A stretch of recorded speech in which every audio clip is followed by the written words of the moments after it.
management and staff of Guardian Network.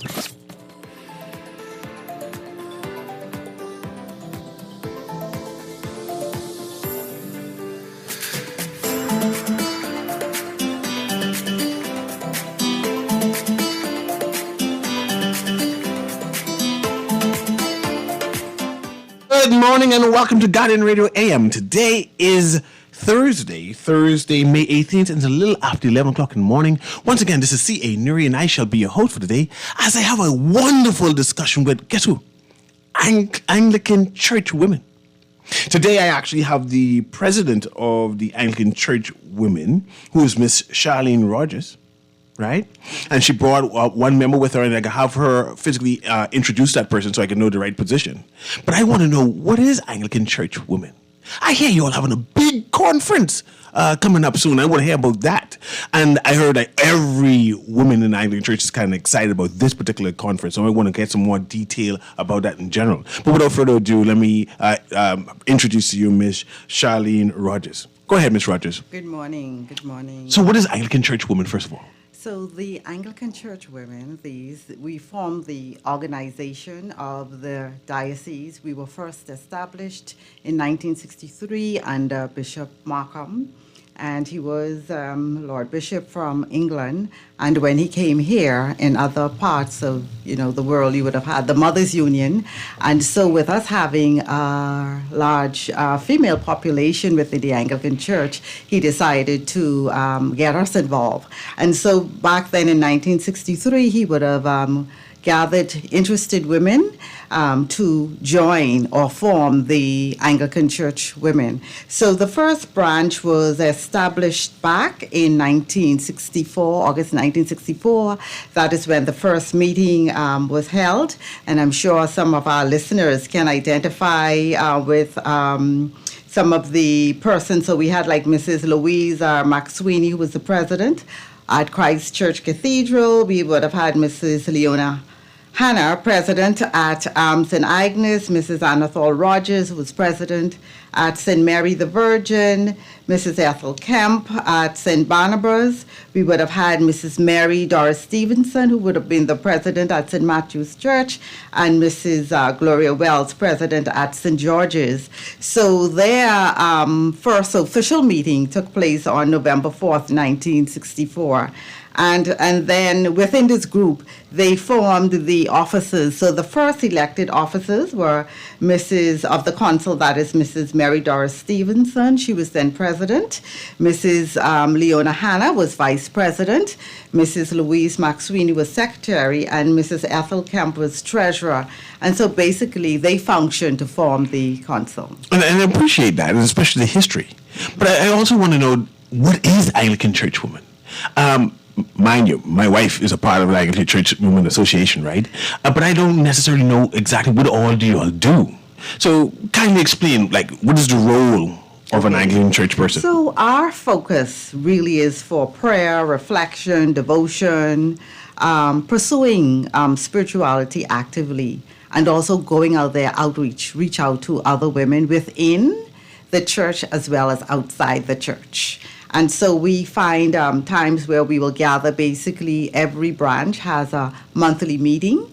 So you will have your monthly meeting where you discuss the business as well as other activities that you will do within the community.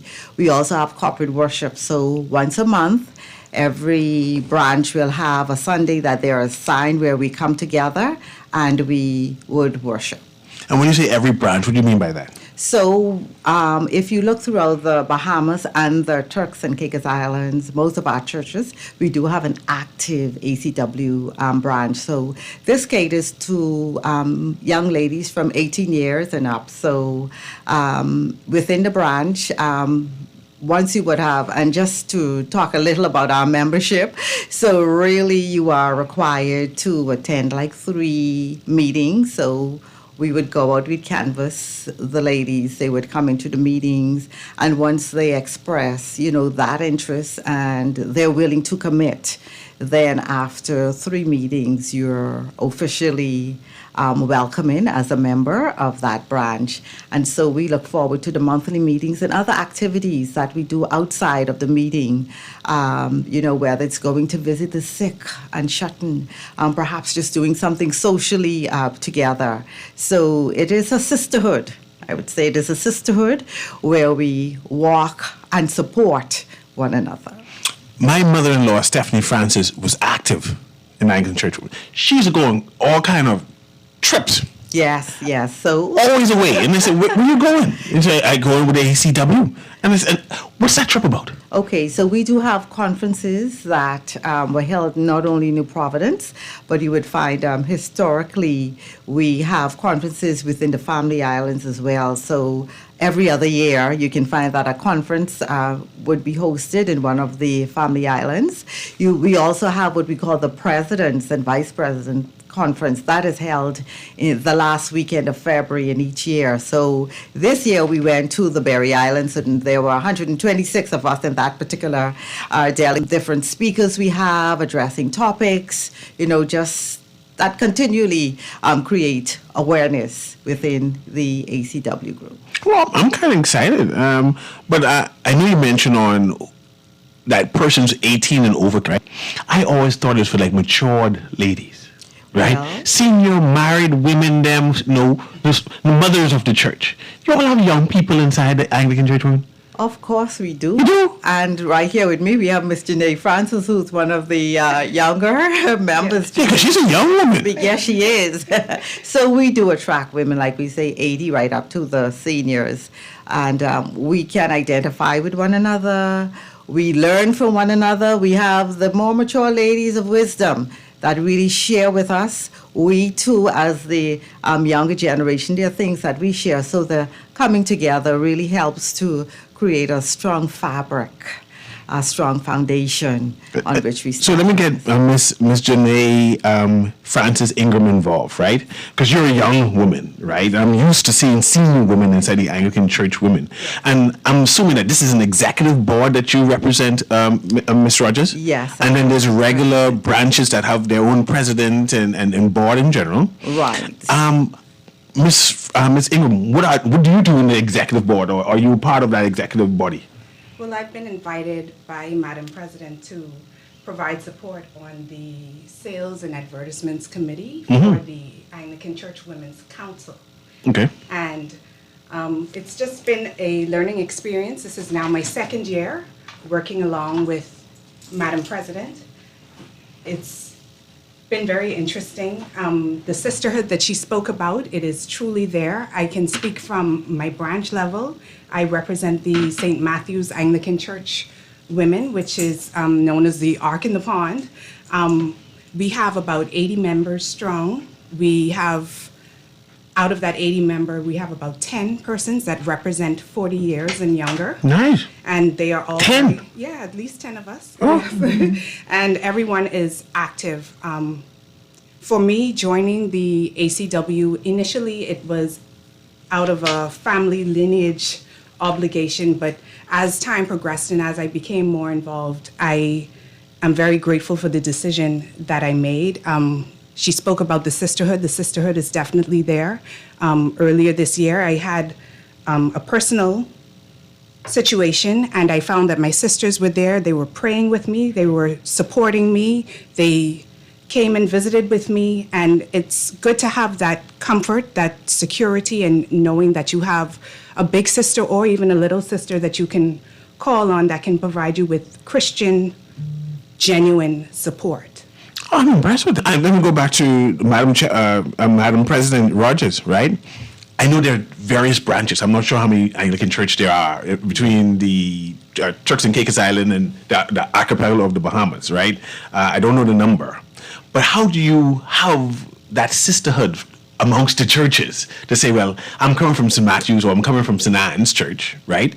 And I have a connection with St. Agnes, with St. Barnabas ACW women. How do you get that camaraderie? Okay, so we have about 55 branches throughout the... 55? Yes, throughout the Bahamas and the Turks and Caicos Islands. So one of the venues that we meet regularly will be at the anniversary services. So that gives us a chance to go and support each branch. And then I mentioned... What do you mean by anniversary services? So each branch, so the ACW this year, overall, we are celebrating our 59th anniversary, and this is the 50th conference session. So as I would have mentioned, there are some branches that were formed initially. So then each year on the anniversary of that branch, a service is held. The sisters would come. There may be other supporting activities for that anniversary, perhaps a prayer breakfast.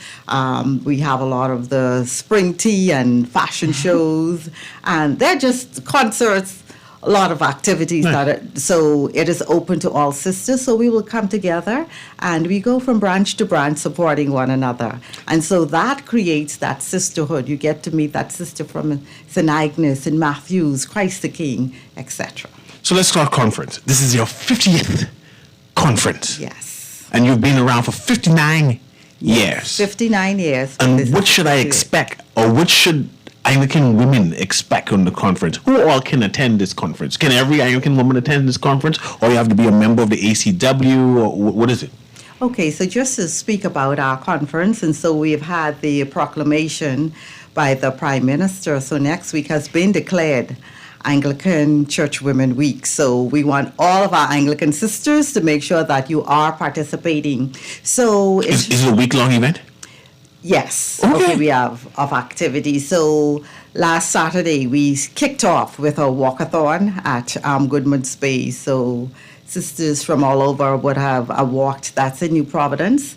Simultaneously, this also took place in a number of our family islands. So we walked. So this week, coming Saturday the 20th, we will start with a Toast to 50.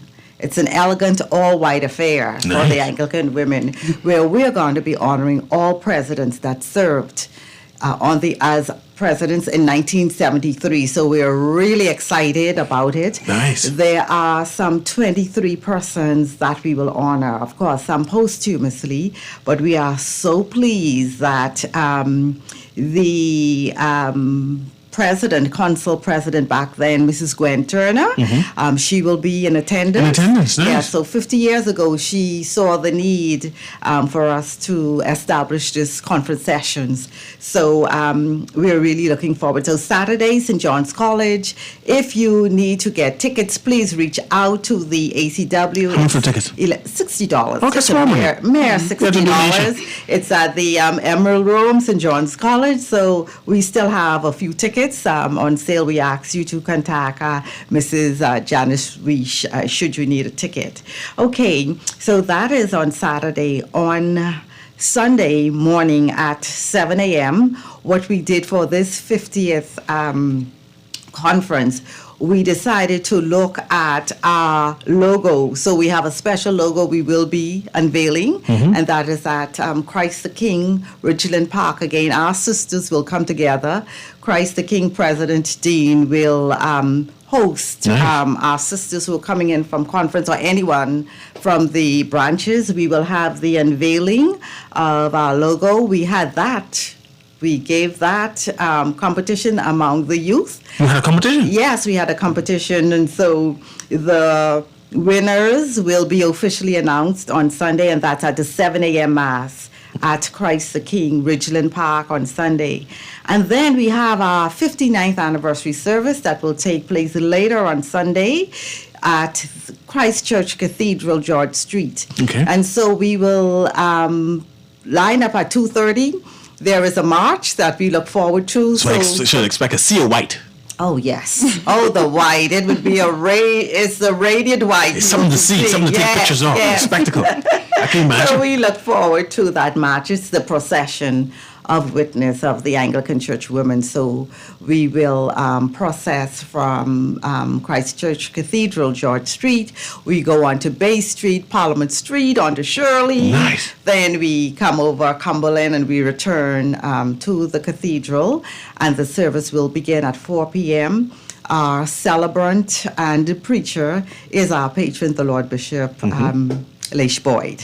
Okay, so ladies will gather. We also have the induction of new members. We spoke about members joining. So those members who would have joined the ACW since last year, May, into the beginning of this month, who would have met the criteria. We anticipate some 60 ladies will be officially inducted into the ACW. They will receive their pins from the bishop. Also, during that service, we will also recognize our ladies who are being awarded as well for the 50th conference. We would recognize them. We also have our special commemorative pin for this 50th anniversary. And then from there, we will have a little meet and greet afterwards, and our conference sessions begin officially on Monday morning. We start with morning prayer at Christ the King, Ridgeland Park at 7 a.m. Now, Monday's session is a closed session. That is the early morning part. This is where we go into our annual elections for the ACW Council. And then after that, we go into Mass, midday Mass at 12 noon. And after that, we go to lunch, and we do have a luncheon speaker. We have Miss Emily Miller, and she will be speaking on flora arrangements.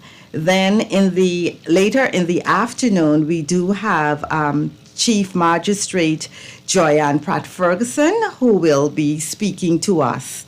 We take a break at 4, and we come back at 6 p.m. for the evening session.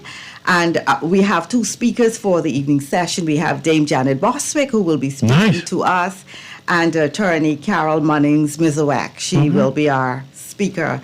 We also will have the National Youth Choir and their Department of Corrections band. So we have an exciting evening all lined up. We meet again on Tuesday morning at 7, and Tuesday morning we are focusing on women's health. So we will have Dr. Jill Marsh, Gibson Marsh, who will speak to us on dentistry. And we also have Dr. DeSoris that will speak to us on women, female issues, etc. And then our lunchtime speaker is Mr. Arnold Dorset. He will speak to us on backyard farming. Nice. And after that, we have a social outreach, and this is where the ACW women get together. There will be distribution of food and clothing at Christ the King. So we have been doing this for a number of consecutive years now. So this is where we reach out to help the less fortunate. We provide a meal, we provide a food bag, and then their clothing that we will distribute to help others. And then we come back later at 6 p.m. again, and we will have Her Excellency Leslie Miller-Bryce, who will speak to us on, the ongoing activities for our Road to 50 in the Bahamas. Following her, we will have Inspector Kendra Williams from the Royal Bahamas Police Force, and she will speak to us on gender-based violence. So we're looking forward to that. And then we will conclude with one of our own ACW sisters, Maria McIntosh from St. Stephen's in Grand Bahama. She will do the closing for us. And we also will have the Royal Bahamas Defense Force Band in house as well. They've been with us last year, so we do appreciate the support of all of the bands that will come together.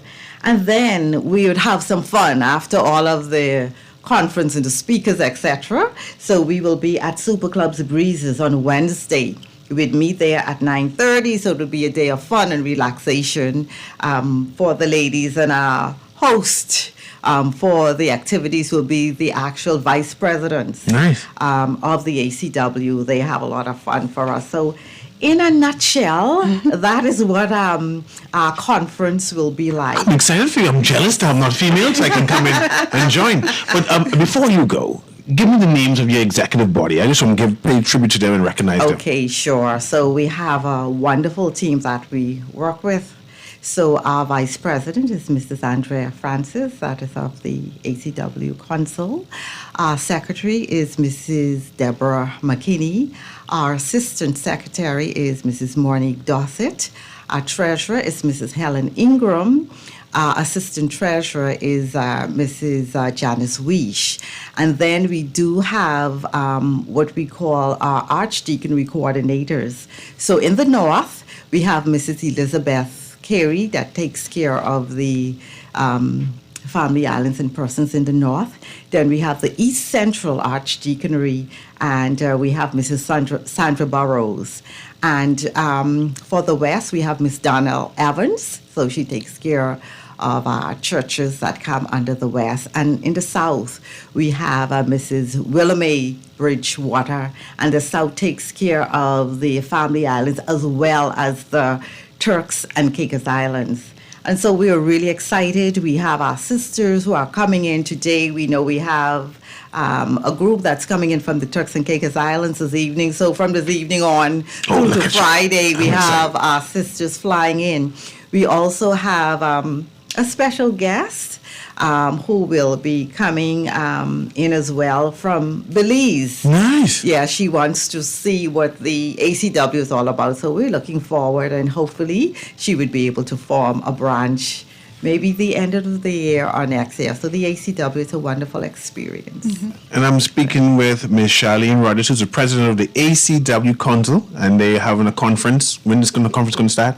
So we will kick off on Saturday morning with our luncheon, our prayer, praise, and luncheon. The Toast to 50, it's an all elegant white affair. Mm-hmm. So come out in your white outfits, and we start there where we pay tribute to our presidents who would have served in 1963. And when will the conference end? We go straight through to Wednesday. There's a break on Thursday, but as a part of our week, we do have one of the charities we'd be working with. We will be making a presentation. We do work with at-risk girls, so we will be making a presentation at that particular institution. And how do I contact you in case I want to get a ticket? No, not me, but you know. Okay, well, you can call 376-2340. And we will have tickets available. And thank you very much, Miss Janae Francis Ingram, who is here also and giving her support. And thank you very much, Madam President. And thank you. I just know the Anglican women having a conference. If you're an Anglican woman, you come to the evening session? Yes. So it's just the Monday morning session, which is business session is closed. But as of midday, you can join us for March and for Mass. And that's all the other Anglican sessions. women? Yes. Okay. And you don't have to be an Anglican. You can just come out. We have some interesting topics we will be discussing. Nice. This has been Guardian Radio on the AM with CA Newry, and we're going to take a break now. And on the other side, we will be speaking with Miss Ruth the Vineyard Boat. And she has a big-time book with selling all over the Bahamas now, and everyone's excited about it. So I'm excited to talk to her about that. But we'll be right back. Have a wonderful day.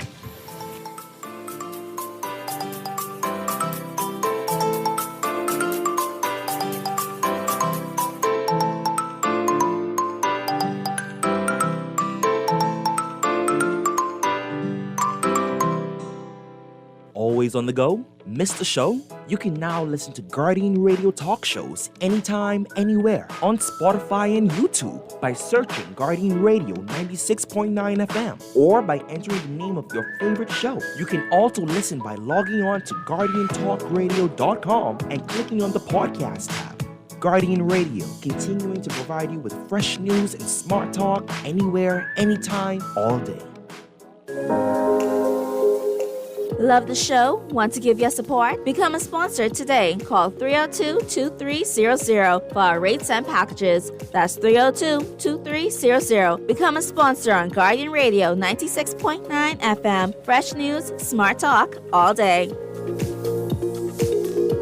The new Guardian Radio app is here. Listen live to all our Guardian Radio shows and live video stream select programs in our studio. Get information about Guardian Radio shows and our hosts. Send messages including text, email, and even call. All from our amazing new Guardian Radio app. Download it free today in your App Store for your Apple device or Play Store for your Android device. The all-new and improved Guardian Radio app. This is Guardian Radio 96.9 FM. Fresh news, smart talk, all day.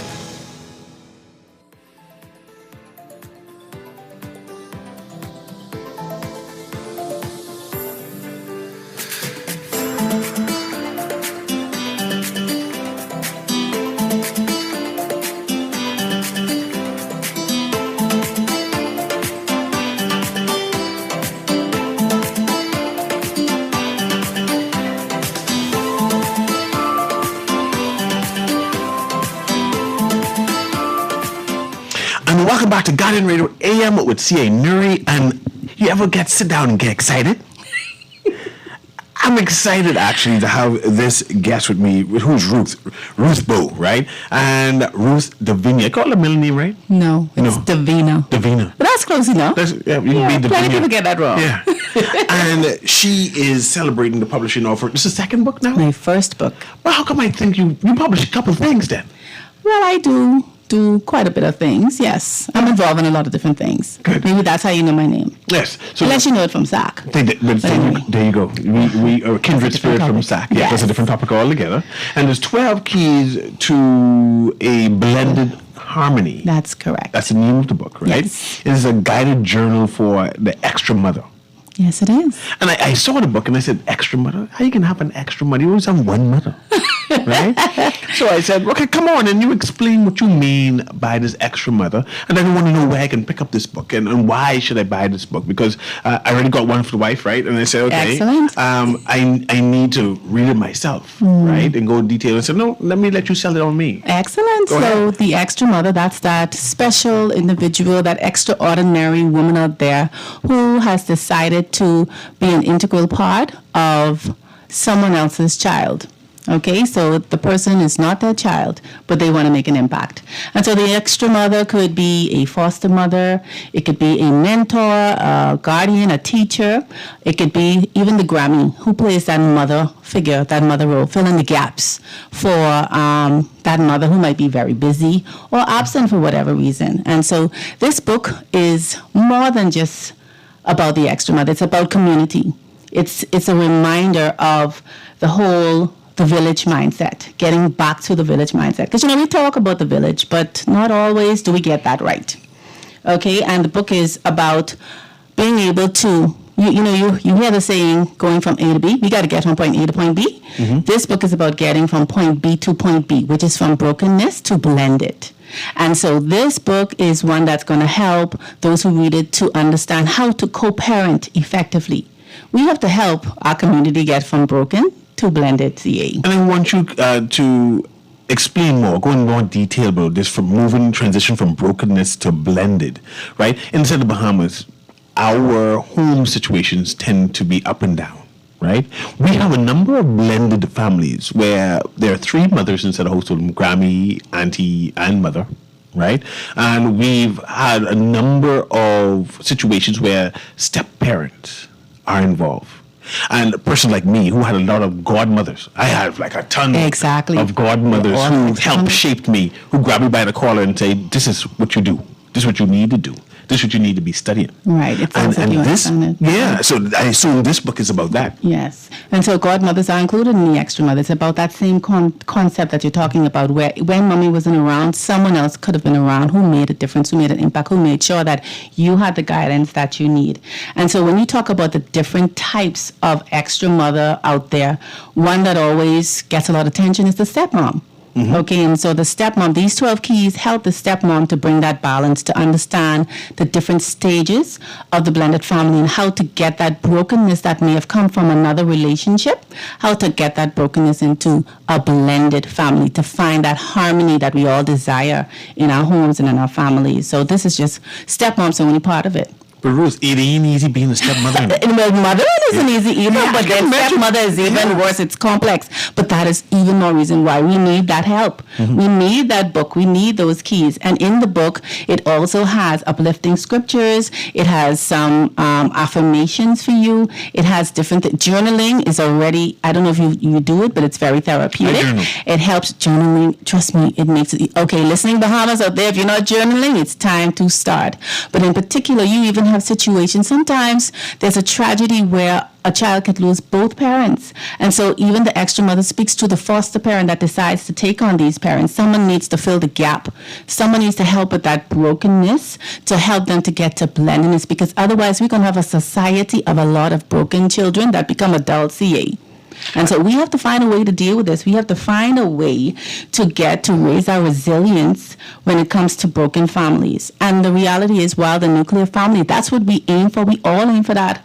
When we go to the altar, we all aim for that to work, but sometimes it just does not. And so we have to embrace our opportunity for second chances. And this book just gives people a guide, 12, not too much because you know how we go and it's plenty, 12 secure ways of helping you to get closer to that harmony that we need here in the Bahamas. Let's explore those 12 ways. What are those 12 ways? Well, you want me to give all the 12 ways on the radio and then they can get the book? No, you have to get the book. But I want to know what people can anticipate. Like, why should I go out and seek this book out? Okay. Why should I have a copy? Like I said, I bought one for the wife, right? And I says, you got to read this. But there are other people that are listening and say, but so what is it? Okay, let me just give you an example then. So one of the keys speak to creating a mission statement for your blended family. Just that activity alone. So the book also has activities that could help you bring about this harmony that you're looking for. So coming up with a mission statement for your family that everyone can agree with and say, this is our aim. This is where we headed. This is where we want to be. So that's just one aspect of it. Another aspect that I can share would be a lot of the activities. It talks about, things that you can do together so that the child can recognize that you're interested in what they are interested in. So is activities important for a blended family? Absolutely. A stepmother, a godmother say, hey, let's as a family do this. It is very important because that's when we create the memories. That is when we create the relationships and we build those relationships that last for a lifetime, because this blendedness is not going to end just at that child. Then when they have children, now you have a bonus grandchild out of this blended harmony relationship. And so getting this co-parenting dynamics right, no, it's not easy, but if we could work towards getting it better, then I believe that a lot of the societal observations that I see on a daily basis, we'll start seeing the curve change, right? We have to do something, see, about this curve. A lot of brokenness. We see it in the behaviors of people out there and the crime and the lack of a conscience on some of these things that are going on. I heard the news and they're talking about rape and all these attacks and everything, and these are our children doing these things. And it only, in my mind, it's part of the brokenness. And I think that we all have to realize what role we play in trying to help getting from broken to blended, getting that harmony.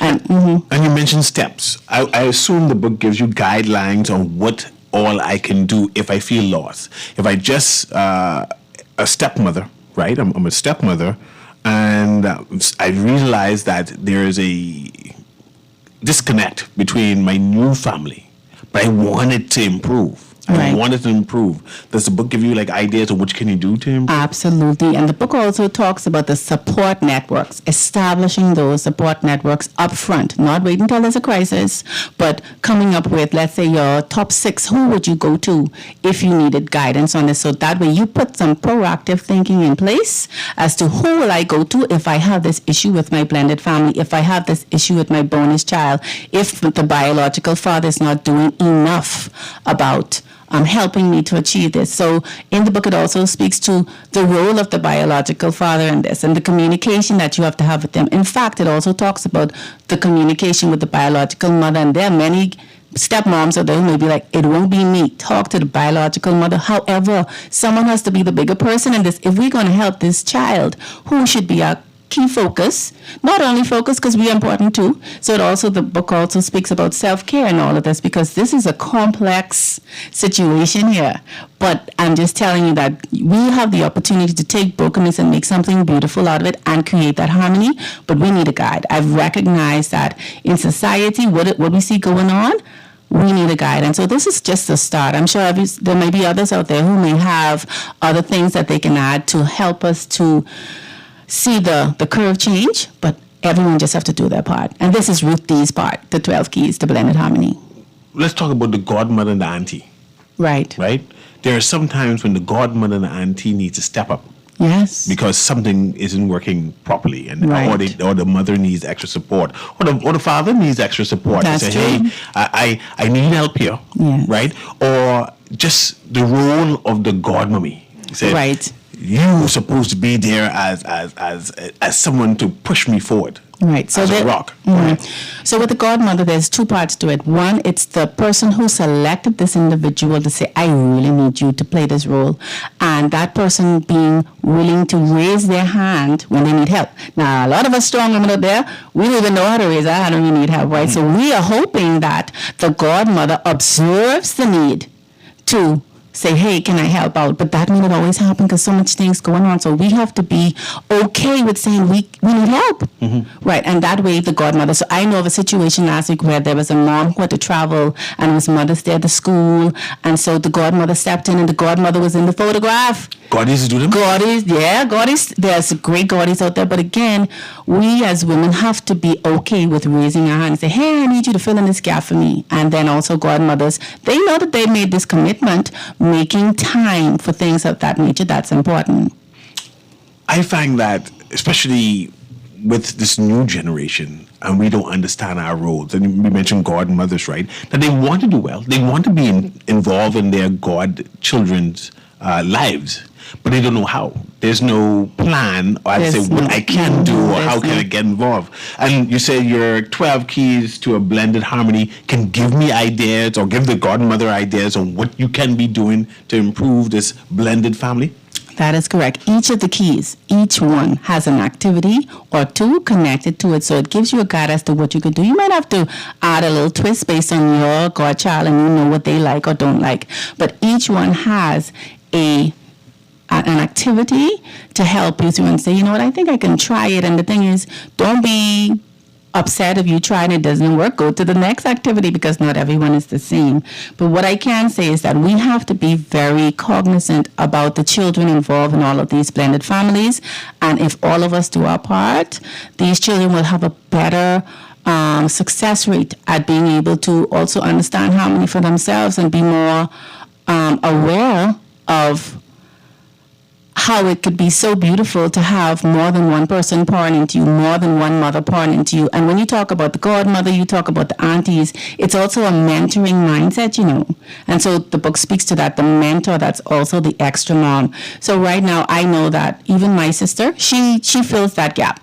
If I'm busy, which I'm always busy, she is there to take my daughter where she needs to go and do whatever. And they just have to, aunties, I know some great aunties out there. In fact, sometimes the child may call the auntie before they call the mommy.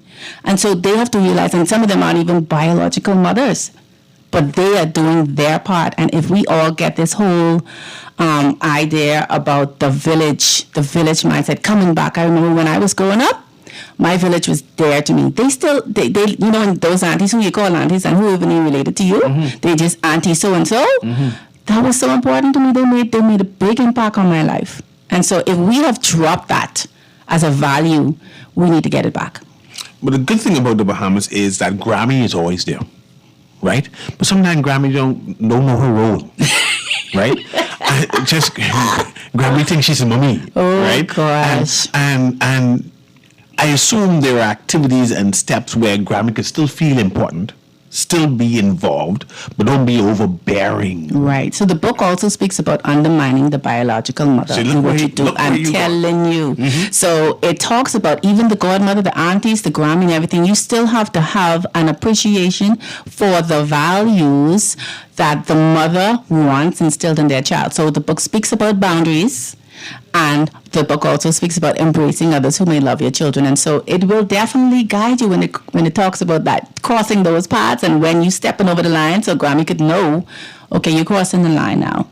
But again, if you have that conversation up front and you know how to set the tone, then there won't be as much friction in this whole trying to blend. Because their Grammy, they love that. In fact, some Grammys sing that the child belonged to them. Yeah. And they know what's best because they've been here longer, they're wiser and all that stuff. But then again, the biological mother may have a different thing in mind as to what they want for their children. What about those unrealistic expectations of godparents, right? Because Give me an example. You're talking about buying the gifts? I talk about buying the gifts. I talking about buying the uniform for school when school opening. You know, school opening, as a body, you're supposed to buy this. In fact, I short and ready the school fees. And as a guardian, you know you need to give your half. You need something. You need something towards it. Birthday coming, you need to pay for the bouncing castle. And you know I say it facetiously, right? Yes, but I know. We don't know, again, the role of godparents, right? And I know your 12 keys to blended harmony gives, not to say role plays, but steps and examples and activities is the word you used, right? On where and how we can improve this blended family. But I see I have one or two texts now asking me to, boy, these godparents these mothers be demanding of these godparents. But how can the book impact that relationship between godparent, godmothers in particular, and the mothers, the actual mother? So see, I think you're referring to financial struggles. Financial struggles, I mean, that's real, right? We know that struggle is real. And a lot of times, even in these single parent homes where the godmother may be, you're saying they're asking, but what I'd also say to is to godmothers, don't start anything that you can't finish. Know your limitations up front and be able to have that open communication. If you can't do it this time, don't wait till last minute. If you know last year you helped with the school fee and you know things ain't things. This year, I think that, just opening up that channel of communication early, then that way the mother won't have that expectation. Sometimes we put a lot of this pressure on ourselves to CA as godparents. What we start, we may not be able to finish, or what we start, we didn't establish it properly. And so this expectation of this huge gift, and then next year it's small because things in my financial position have changed. And so I think with godparents, many times there are people who you would have had a relationship with for years. So you should have a good communication line and channel going on. Just talk about it up front. But I do know that there are some, or it is said, that parents choose based on your financial capability. They choose godparents, but that really should not be the focus. It really should not be the focus. But it's lovely to have a godmother who could give wonderful gifts. CA, I wouldn't even deny that. That's a wonderful thing. But if they cannot, does it really, does it mean that they don't love you? Does it mean that they can't spend time with you? And for me, time is the greatest gift.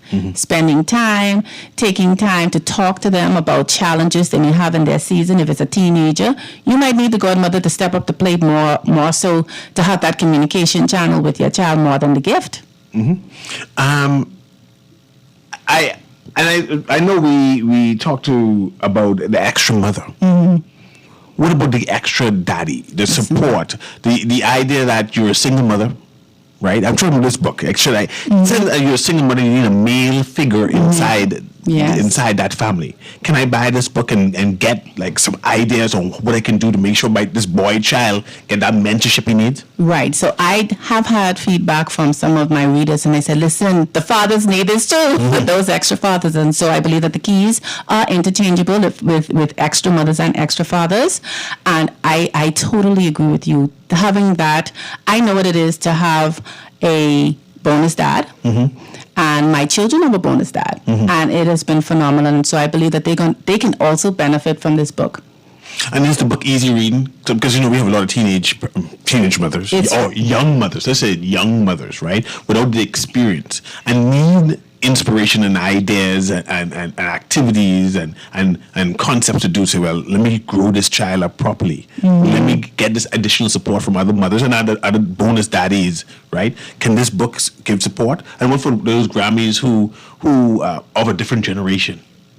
Does the book provide? Well, that's what we need for sure for that generational gap. Yes, it can provide support for the young mothers. I would encourage even the church groups the women's Church ministries groups. to purchase the book for those persons who would be in your women's ministry. And you'll have a book club. And have a book club and go through each key one at a time, and you journal together and you share different experiences together. And I think that it would be a great time of bonding and the impact that it will have.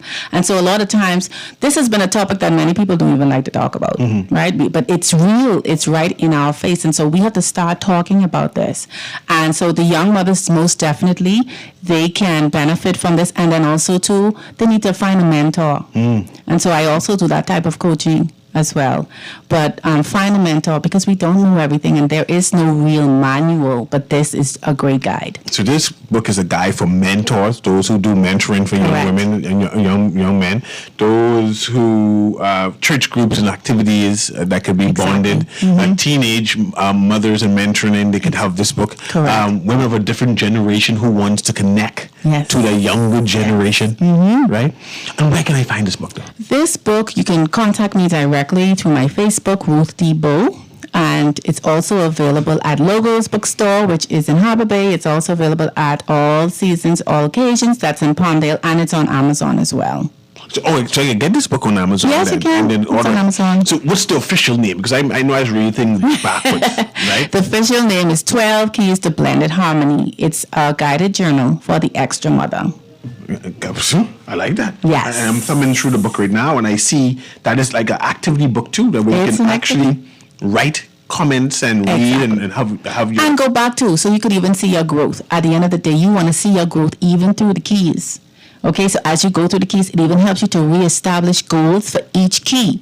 Based on what you've learned in the goal, learned from the activity, you can now go back and say, okay, how do I want to change my approach? And then after you've done the 12th key, you can go back and see your own growth. And so that journaling, that guide, it helps you in the whole holistic approach to this blended harmony that we need to see in our society. I see a theme for reflection, Yes. right? Why is reflection so important for a blended family or blended harmony? Reflection. Reflection, like you said, It helps, yeah. Go ahead. Yeah, reflection is critical because it helps us to see where we've come from, where we're going, and also to before we may not have believed what our potential was. And then as you reflect, one, you could either say, hey, you know what, I could have done that differently, I could have done that better, or you could say, I really did a great job with that, and so I will continue to push. And so self-reflection is also important. Good. I'm actually talking with Ruth. So I was going to say Ruth Darville. Ruth Davina Bow. Her phone number is 4225 105. 105, That's right? correct. She's a human resource development manager. What is that? Human Resource Manager at Queen's College. Yes. So you round children all the time? I'm around children all the time. More than that, even before I went to Queen's College, I would have been an executive advisor in junior achievement, and I've mentored about 400 students, some of which they call me mommy. So I've been in this for a while, and I know what it feels like to see your bonus child come from brokenness to blended to harmony. And so making something beautiful out of a child who's, yearning for that mentor. I've been a part of youth groups where they say, how do I find a mentor? And so this mentoring mindset, we all have to realize that we can make a huge difference if we just take an extra 10 minutes out of our day to mentor our youth, our young people. I have a text here asking for definitions of the various words used: stepmother, godmother, blended family, harmony. I assume there are definitions inside There the are book. definitions inside the book for every single one of those things. That's correct. It's in the book. It's because I want to make sure that you understand every aspect of the role before you even dive into the book. So the book speaks to the definition. It defines it. The book also helps you to establish what stage of this blended family am I at. Am I at the honeymoon stage? Am I at a chaos stage? Am I at a full integration? So there are different stages. And then you have to do an assessment first. Then you could get into the keys, because if you don't understand where you're at and try to say where you want to go, which will also be a part of your mission statement, then that's the beginning of this process. And you mentioned mission statement from the beginning, and again, what about goals? Like, Yes. there should be, I assume there are goals that where you are and that end goal of this harmony and blended family, a comfortable and perfect a blended family? Does the book identify goals away you should be going or steps away you should be accomplishing? Well, it helps you to establish your own goals because it's so many different dynamics out there when it comes to the blended harmony or the blended family. So it helps you to create these goals. It gives you a guide on how to break those goals down. And it also helps you at the end of the book, where am I now in this whole process? And even at the end of the book, it helps you to come up with your own affirmation. So I give you affirmations for your blended family and for yourself, as well as now you have the opportunity to create an affirmation that you can try to review as often as you want to. And you know how repetition is. When you repeat something over and over again, it becomes a part of you. And so the book is really a great tool. I look It's like a great tool for the buy one community. for my daughter now. Yes. Right? You know, just to know the importance of family and how families can work and network like that. But give me your deets again, where to find the book, how to get in contact with you, so if persons want to purchase this book. Okay, so this is Ruth D, and my phone number is 422-5105. You can contact me directly for the book. It is also available at Logos Bookstore, Harbor Bay, as well as All Seasons, All Occasions in Palmdale, and it's also available on Amazon. You know, I just want to thank you for actually writing this book and seeing You're welcome. how important it is to Bahamian families at this present time. So I just want to take the time out and say that, right? Yeah, I wanted to add to that. I am also having discussions on this book, so that Really? I started having dynamite discussions where even this tomorrow I'll have one to talk about the burden of baby mama drama. So stay tuned. Where's it going to be? Quickly. On Facebook Live, Facebook Live, and okay. at Studio Cafe. Guardian Radio A.M. and we were talking to Ruth Debo. Debo. Have a wonderful day. Thank you. Bye-bye.